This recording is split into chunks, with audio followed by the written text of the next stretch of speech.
we have started with our first chapter, that is the cooperative क्या है ये अपन ने देखा. We studied about the meaning of the cooperation.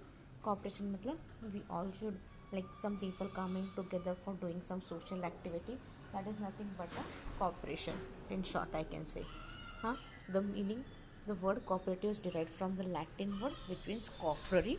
Co means together and operare means to work. Then we saw the various definition of the cooperation. Then we saw the history of cooperation, like world cooperative movement. सबसे पहले ये cooperative movement कहाँ पे start हुआ? It came in England. Then it फिर उसके बाद it England में क्यों आया? It was due to the industrial revolution. It started in England. क्या हुआ था इंग्लैंड में जब इंडस्ट्रियल रिवॉल्यूशन हुआ था? तब बहुत ज़्यादा लोगों का एक्सप्लॉयटेशन होने लग गया. Because what this rich merchants did, they took the raw material at lower rate. They exploited labor, farmers, workers and all. So the gap between rich and poor increased very vast. There was vast gap between rich and poor and there was inequality. So to reduce this gap, a cooperative movement was started. It was started in England by Sir Robert. फिर उसको धीरे धीरे it went on to other countries also, like in Denmark we can see a milk cooperative movement and all. Then now we'll be looking at the cooperative movement, cooperation movement in India. Okay, India में कैसा था क्या था वो भी अपन देखेंगे. In 18th century, due to industrial revolution in England, goods were produced on large scale. See, we have seen about the industrial revolution. थोड़ा सा अपन ने कल के लेक्चर में देखा था. Last lecture we have heard a bit about this industrial revolution that took place in England. So, in 18th century, industrial revolution took place in England where goods were produced on large scale. India was a source of big market for raw material and finished goods for the British people. अभी India was क्या था? India was a big source of raw material and finished good for the British people. क्या होता था? जो भी raw material लगता था, like cotton, indigo, whatever they needed the raw material, they used to send it from India. India से सब कुछ जाता था क्योंकि इंडिया में क्या था? Agriculture was the main occupation, right? तो whatever they needed to produce clothes and whatever they needed ना, all the raw material used to go from India. Like उनको अगर they if they want to make a cotton clothes या फिर कपड़ों की industry है ना, तो वट एवर वो सिल्क क्लॉथ, लिनन, ये सारा क्या होता था? Raw cotton. Indigo, indigo is nothing but a blue colour, नील, नीले बोलते हैं ना अपन, दैट्स द इंडिगो. ये सारा क्या होता था? इंडिया से जाता था. इंडिया से जाता था वहाँ पे वो इंडस्ट्री में सब फिनिश्ड गुड्स होके back it is to come back to the India. तो इंडिया से क्या रॉ मटेरियल जाता था, फिनिश्ड गुड बन के वापस इंडिया में ही आता था. तो रॉ मटेरियल जब ये लेके जाते थे इंडिया से, they used to get from at very cheaper rate. Farmer से बहुत चीप रेट में लेके जाते थे and they used to force farmer कि you produce this crop only, you are going to produce this crop only. Literally they used to force farmer. और farmers के पास और कोई ऑप्शन नहीं रहता था, तो फार्मर को प्रोड्यूस करना पड़ता था. British officer use to take that raw material and send it to England. और जब फिनिश्ड गुड्स होके आता था तो उसका rate as compare to Indian market, like एक कॉटन का क्लोथ अगर मैं बोलूँ उस वक्त 200 रुपये में इंडियन मार्केट में है अपने, लाइक इंडिया का वही कपड़ा 200 में है ना, जब वो इंग्लैंड से आता था it use to be of 120, around 150 इतना रहता था. तो क्या था? अब इंडियंस के पास तो पैसा था नहीं, right? We Indians were completely exploited by the British. अपन क्या करते थे? बाबा इंडियन गुड्स कौन लेगा, वो 200 रुपये का है, ये इंग्लैंड से आया है तो भी क्या हुआ, बट 120 रुपये में है. तो what they used to do, they started buying the foreign goods, that is the goods those are coming from England. इससे क्या हो गया उनका, ब्रिटिशर्स का, British got a very good market in India, right?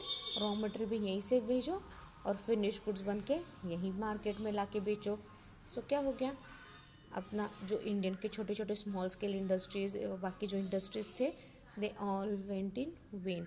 वो सारे they started going in losses and बहुत से इंडस्ट्रीज तो बंद भी हो गए थे. So India was a source of big market for raw material and finish goods for the British people.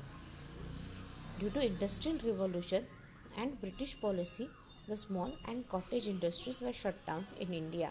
See, due to industrial revolution and Britishers ने policy जो अपनाई थी, लाइक रॉ मटेरियल इंडिया से भेजना और फिनिश गुड्स बना के भी इंडिया में ही लेके आना और सस्ते में बेचना।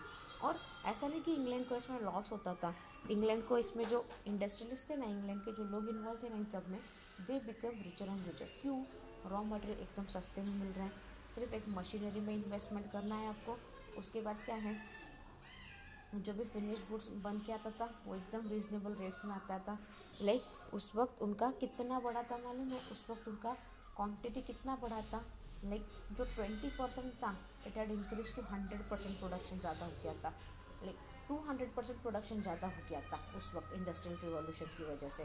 तो अभी 200% प्रोडक्शन ज़्यादा हो गया तो रॉ मटेरियल भी उतना ही लगेगा, ज़्यादा क्वांटिटी में रॉ मटेरियल ले रहे हो तो सस्ते में मिलता है। और व्हेन अब इतना आपको फिनिश गुड्स 200% ज़्यादा प्रोडक्शन हो रहा है उससे, तो क्या है, आपको मार्केट भी उतना ही लगेगा ज़्यादा बड़ा, तो उतना बड़ा मार्केट भी मिल रहा है। तो एनीवे आपका प्रॉफिट मार्जिन तो सब बढ़ ही रहा है ना। वर्कर्स को वेजेस आप कम दे रहे हो, वर्किंग आवर्स बढ़ा चुके हो आप उनके, इससे प्रॉफिट तो क्या है, वो मर्चेंट वो इंडस्ट्रियलिस्ट को है, बाकी सबको तो लॉस ही है ना। तो इससे क्या हो गया था, अपने small and cottage industries permanently shut down in India. Artisans and workers became jobless and they turned to agriculture for employment. अभी बहुत से आर्टिसंस थे एंड वर्कर्स थे। आर्टिसंस मतलब जो आर्टिस्ट जो विविंग का वगैरह काम करते थे, सूत बनाने का काम करते थे, वो क्या हो गए, वो लोग जॉबलेस हो गए। और वर्कर्स क्यों जॉबलेस हो गए? जो वर्कर्स कॉटेज इंडस्ट्री में हाँ सब काम करते थे, जब इंडस्ट्री नहीं रही तो उनको काम कहाँ से मिलेगा? So what happen, even artisans became jobless and workers also became jobless. अभी ऑप्शन क्या रहा? एग्रीकल्चर ही ऑप्शन रहा, क्योंकि रॉ मटेरियल तो एग्रीकल्चर से ही मिल रहा था ना ब्रिटिशर्स को। तो अगर एग्रीकल्चर में चले जाएंगे तो थोड़ा बहुत तो पैसा आ जाएगा ना ब्रिटिशर्स को, थोड़ा बहुत तो पैसा आ जाएगा, एटलीस्ट थोड़ा बहुत तो गुजारा, एक टाइम का तो खाना मिल जाएगा। So artisans and workers turn to agriculture for employment. As a result the dependency on agriculture was increase. तो अब क्या हो गया, एग्रीकल्चर पर डिपेंडेंसी क्या हो गई, बढ़ गई। Now everyone started doing agriculture, और एग्रीकल्चर के ऊपर क्या हो गया, सब कुछ हर कोई एग्रीकल्चर पे डिपेंडेंट हो गया। Due to burden on the agriculture sector and drought, the condition of the farmer became weak. अब क्या हो गया, अभी हर कोई एग्रीकल्चर पे डिपेंडेंट हो गया, everyone started doing agriculture farming and all. तो the condition of the farmer, अब फार्मर की कंडीशन खराब हो गई, जिनका फार्मिंग से अच्छा खासा चल रहा था उनका भी कंडीशन क्या हो गया, आज खराब हो गया। क्यों? हर कोई एग्रीकल्चर पे आ गया।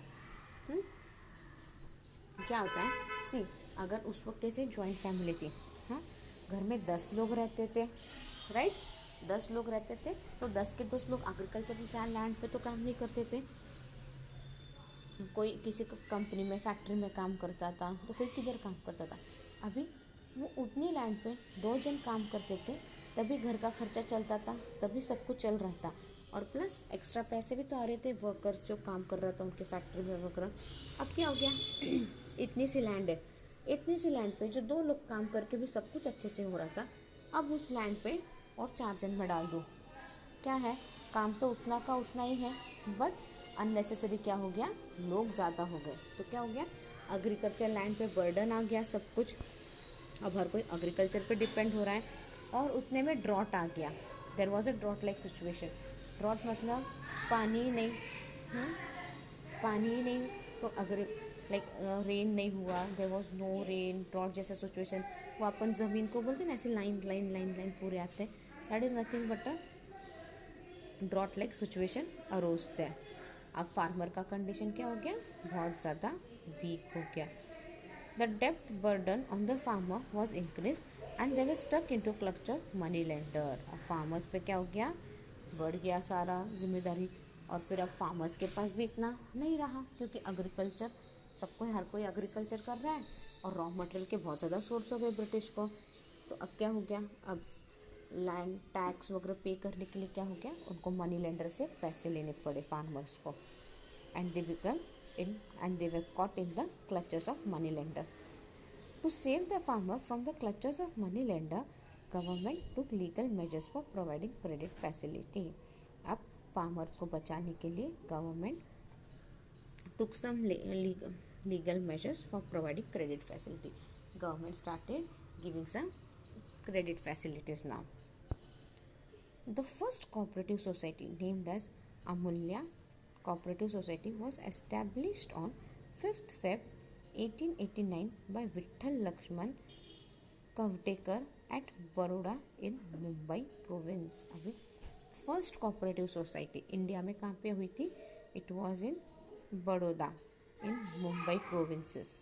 मुंबई के एरिया में आता है ये बड़ौदा. आज अपन वो गुजरात में बोलते हैं, बट उस वक्त वो मुंबई प्रोविंस में आते थे. And the first cooperative society was named as by Amulya cooperative society which was established by Vitthal Laxman Kamtekar. The British government passed the first cooperative act in 1904. अब ब्रिटिश गवर्नमेंट ने भी the first cooperative act पास किया. Act was passed in 1904. This act was a great turning point in the economic social history of Indian farmer. अभी जो act था ना, it was a great turning point in economic and social history of the Indian farmer. This act was limited only for the formation of credit cooperative society. उस वक्त it was only limited to the credit cooperative society. Like बाकी किसी चीज़ के लिए cooperative society नहीं था. Like अपन बोलते हैं आज milk cooperative society, housing cooperative society and all. उस वक्त ये सिर्फ क्रेडिट कोऑपरेटिव सोसाइटी के लिए ब्रिटिश गवर्नमेंट ने परमिशन दी थी. In the year 1912 the second cooperative act was passed to remove the drawbacks of the 1904 act. अभी see what happened here.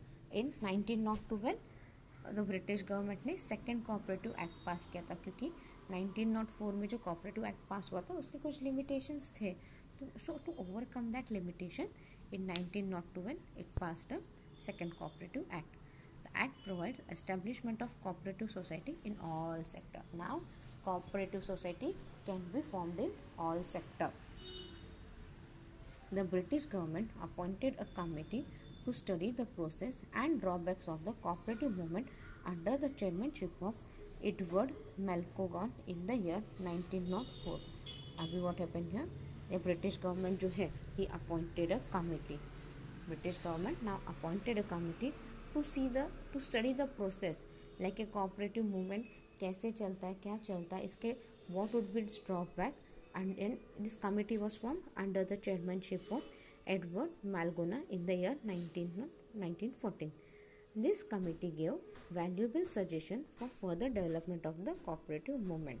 Now, this committee gave some good suggestion for the development of the cooperative movement. After the First World War in 1919, the central government passed Montfort Reform Act. अभी first world war के बाद central government में Montford reform act pass किया था. And the power were given to state for enactment of separate cooperative act in their province. अभी जो state government थी, like जो प्रोविंस वगैरह थे, स्टेट गवर्नमेंट में जो प्रोविंस थे ना, उसके अंदर स्टेट गवर्नमेंट को उन्होंने परमिशन की दी, बाबा आप आपके हिसाब से कोऑपरेटिव एक्ट एनैक्ट करो, आपके प्रोविंस के हिसाब से कोऑपरेटिव एक्ट बनाओ. Accordingly the Bombay provisional government act was passed in 1925. उस हिसाब से the Bombay provisional government act was passed in 1925. On the recommendation of the various committees appointment for the reconstruction of the cooperative movement, the Reserve Bank of India was established on 1 April 1935. अभी जो recommendations वगैरह आए अलग अलग committee के जो appoint की थी, जो कमेटी अपॉइंट की थी ना पहले, उसके रिकमेंडेशंस का है. उस रिकमेंडेशन के हिसाब से the Reserve Bank of India was established on 1 April 1935. This bank started agriculture credit supply department. Now जो Reserve Bank of India establish हुई थी ऑन 1 अप्रैल 1935, वो बैंक किसके लिए थी? It started only for agriculture credit supply department. Agriculture credit supply department था which use to help for the agriculture, के लिए वो आपको मदद करती थी. During this period the central government appointed agriculture finance committee. उसी वक्त सेंट्रल गवर्नमेंट ने क्या किया, it appointed the agriculture finance committee under the chairmanship of professor Dhananjay Rao Gadgil and 1945 cooperative committee planning under the chairmanship of Mr. R.G. Saraya. Now see what happened here. Abhi agriculture finance committee was appointed under the leadership of Professor Dhananjay Rao Gadgil, and planning committee, cooperative planning committee was made under the leadership of R.G. Sayara. In 1945, Government of India appointed a ruler and a banking committee under the chairmanship of Shri Purushottam Das Thakur Das to make a recommendation for the rural banking facility and development. See what happened here. Now in 1945, Government of India ने क्या किया, it appointed a ruler and a banking committee. Ruler and banking committee appoint किया under the leadership of पुरुषोत्तम दास. क्यों appoint किया, for the recommendation for rural banking facility and development. मतलब rural area में जो farmers है, एग्रीकल्चर वहाँ पे जो चल रहा है, उनके लिए प्रॉपर बैंकिंग फैसिलिटी हो और उनका डेवलपमेंट हो. इन 1951 all India rural credit survey committee was established under the chairmanship of Dr. A.D. Gorwale to study the credit supply in rural area and to make the recommendation to the government on the rural credit. अभी in 1951 क्या हुआ, all India rural credit survey committee was established. क्यों किया था, under the chairmanship of A.D. गोडवाले. क्यों, to check the credit supply in rural area and to make the recommendation to the government on the rural credit. In the year 1954, the committee submitted its report to the government. अभी जो committee बनाई थी उन्होंने 1954 में उनकी report submit की. In this report, the committee has mentioned cooperative is unsuccessful but cooperation must be successful. See, उन्होंने क्या लिखा, cooperation is unsuccessful but the cooperation must be successful. After the independence, the government of India adopted the policy of 5-year plan for economic development from the year 1951. अभी independence के बाद क्या हुआ, government of India ने क्या policy adopt की, government of India started the first 5-year plan as we have seen earlier. अब first 5-year plan के बारे में अपन 12th में पढ़ेंगे. फिलहाल right now you just come to know about the first 5-year plan we have started. उसके अंदर अपन short term planning, long term planning करते हैं and all. During the first 5-year plan, emphasis was given to people's participation for development of the cooperative society. अभी first 5-year plan में emphasize किस पे था, we had given emphasize to the increasing participation for development of cooperative movement. Second point is the cooperative movement in Maharashtra. Now we saw cooperative movement in world, then we saw in India. Now we are going to look at our state, that is cooperative movement in Maharashtra. Maharashtra state leads in cooperative sector, having network of cooperation society throughout the state. अब Maharashtra state क्या है, Maharashtra state leads in the cooperative sector. Like Maharashtra is one of the leading state in cooperative sector और उसका network बहुत ज़्यादा strong है पूरे state में. Various cooperative societies like credit cooperative society, non-agriculture credit cooperative society, marketing cooperative society, consumer cooperative society, processing cooperative society, service cooperative society, workers cooperative society, housing cooperative society were established. See, Maharashtra में कितने, in every field we can see there has been cooperative society, like right from the marketing, service providing, processing, non-agriculture, agricultural, housing, in सब field में we can see that there is a cooperative society. Due to active working of this cooperative society, common men, farmers came into contact with cooperative societies in Maharashtra. अब क्या हो गया, क्यों इतने cooperative society भरे महाराष्ट्र में, why there are so many cooperative society in Maharashtra? It is just because of the active working of this cooperative society. It is just because of the her society में ना हर कोई अच्छे से common man जो रहते हैं, common man farmers, what they did, they had a proper contact with each other and they took active participation और they formed a cooperative society. The cooperative movement has a history of more than 100 years. इसलिए ये जो cooperative movement जो start हुआ है, it has a history of more than 100 years. Mumbai District Cooperative Society was started in the year 1923. अभी Mumbai District Cooperative Society Act, it was started in 1923. This bank was converted into State Apex Cooperative Bank and which is now functioning as a Maharashtra State Cooperative Bank. अभी this bank was converted into State Apex Cooperative Bank. अब जो Mumbai district cooperative bank था ना, which was established in 1923, now it has turned to be a State Apex Cooperative Bank and which is now functioning as a Maharashtra state cooperative bank. और आज वो सबसे बड़ा bank, मतलब महाराष्ट्र में कैसे अपन बोलते हैं ना, high court plays an important role, उसी तरह ये कोऑपरेटिव सोसाइटी में this is the apex cooperative bank in Maharashtra state. In Maharashtra there is 3 tier system of credit cooperative society. See Maharashtra में क्या है, 3 टायर सिस्टम है of cooperative society. At primary level credit cooperative society, at district level central cooperative society, which is at state level the state cooperative bank.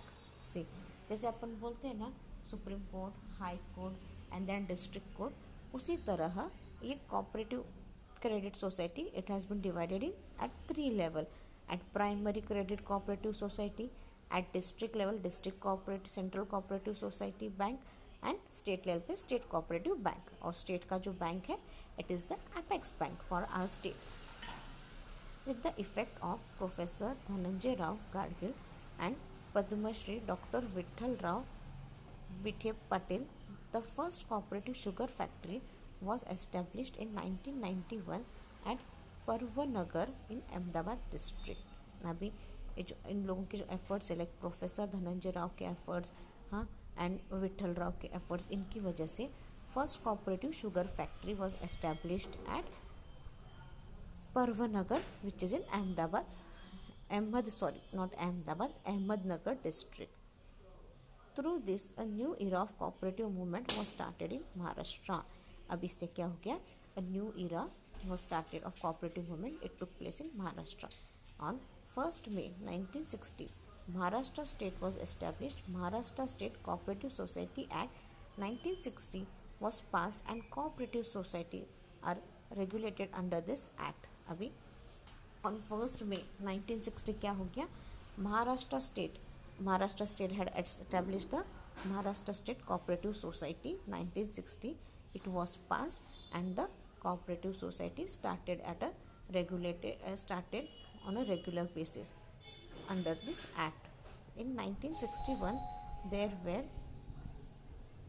31,565 cooperative societies in Maharashtra, which increased up to 1,98,252 in the year 2018. अभी कितनी cooperative societies हो गई देखो महाराष्ट्र में. पहले महाराष्ट्र में 31,565 cooperative societies थे, अब कितने हो गए, 1,98,252 in the year 2018. As the number of cooperative society increased, there was also increase in the number of members, share capital, loans and deposit. जैसे जैसे कोऑपरेटिव सोसाइटी बढ़े उसी तरह से number, members, share capital, loan, deposits भी बड़े cooperative society के. To have proper coordination, central government had made 97 constitutional amendment in the act in the year 2011. अभी सब कुछ काम अच्छे से हो रहा है और अच्छे से हो, there should be a proper coordination. इसलिए central government had made 97th constitutional amendment act in the year 2011. Accordingly, on 14th Feb 2013, by passing on ordinance, the Maharashtra government also made amendment in the Maharashtra Cooperative Act 1916. और उस हिसाब से accordingly जो 14 Feb 2013 को जो by passing and ordinance एक bill pass हुआ, उसके अंदर महाराष्ट्र गवर्नमेंट ने भी अमेंडमेंट किया और there were certain changes in the Maharashtra cooperative act 1960. So I think we'll end up our lecture here today. In next lecture we'll be looking at some features and importance of the cooperation. Thank you.